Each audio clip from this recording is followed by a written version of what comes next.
Kadang kita lupa bahwa dunia ini bukan hanya milik kita saja. Ada dunia lain yang tak terlihat mata, tapi nyata keberadaannya. Kisah ini datang dari sebuah desa kecil di pinggiran Jawa Tengah, tentang seorang wanita muda yang mengalami kejadian di luar nalar, tepat di hari pernikahannya.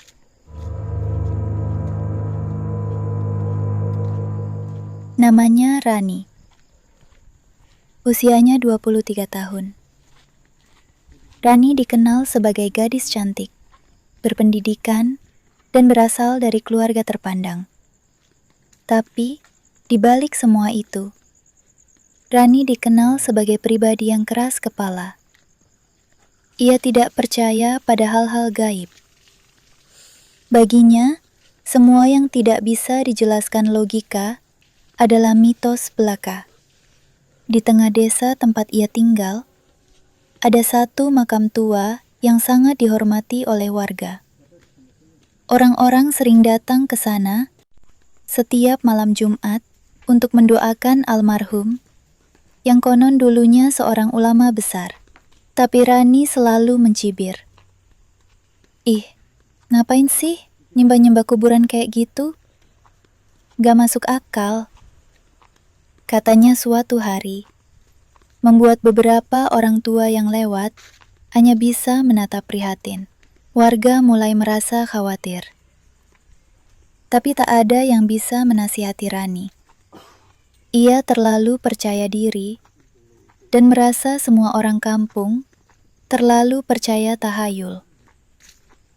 Padahal ibunya sendiri sering memperingatkan, "Nak, kita boleh pintar, tapi jangan sombong. Dunia ini luas dan tidak semua bisa dijelaskan oleh buku." 3 bulan menjelang hari bahagianya, Rani dilamar oleh seorang pria mapan dari kota. Persiapan pernikahan dilakukan besar-besaran. Semua keluarga sibuk dan gaun pengantin khusus dijahitkan dari Bandung. Rani tampak bahagia dan semua terlihat sempurna. Namun, malam demi malam menjelang hari H, ibunya mulai merasakan keanehan. Ada suara-suara aneh di rumah. Burung hantu bersuara di dekat jendela setiap malam.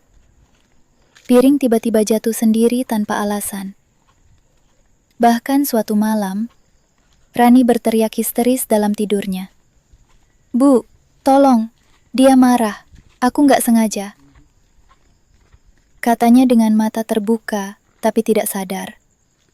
Ibunya menangis ketakutan, memeluk anaknya yang kejang dan berkeringat dingin. Tapi saat pagi datang, Rani seperti lupa semuanya. Ia hanya berkata, "Paling cuma mimpi buruk." Hari pernikahan pun tiba. Langit mendung, angin bertiup aneh. Para tamu mulai berdatangan, tenda sudah berdiri megah, dan rias pengantin datang pagi-pagi. Rani mulai didandani. Make up, sanggul, semuanya berjalan lancar. Sampai satu kejadian membuat seluruh ruangan terdiam. Gaun pengantin yang begitu mahal dan indah tiba-tiba robek.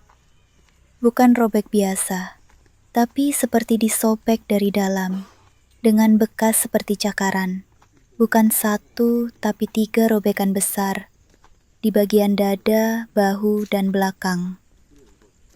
Semua orang yang ada di ruangan saling pandang, tak ada yang bisa berkata-kata. Rani langsung gemetar. Ia menatap cermin dan menangis. Aku cuma bilang kalau makam itu cuma batu tua. Aku nggak niat apa-apa."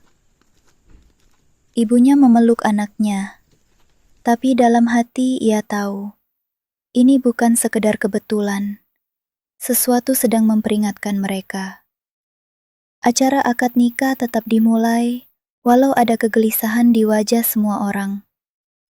Tapi baru beberapa langkah menuju pelaminan, tubuh Rani tiba-tiba kaku.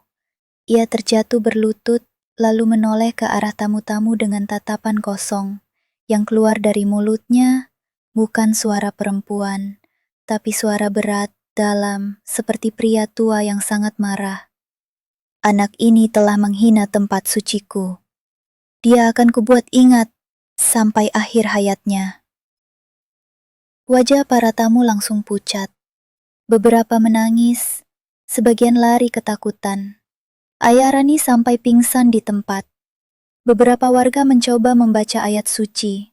Tubuh Rani kejang-kejang, matanya memutih, dan dari mulutnya keluar tawa menyeramkan. Setelah itu Rani pingsan.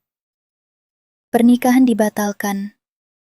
Tamu-tamu pulang dengan rasa takut dan bingung.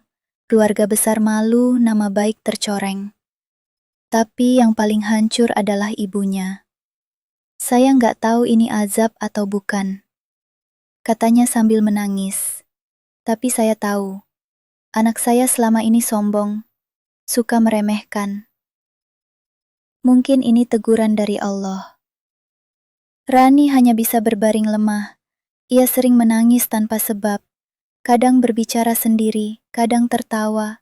Ketika ditanya, ia bilang selalu mimpi ada di makam tua, dijemput sosok berjubah putih, dan suara itu selalu berbisik, "Kau belum minta maaf." Akhirnya setelah dibujuk, Rani dibawa ke makam tua itu.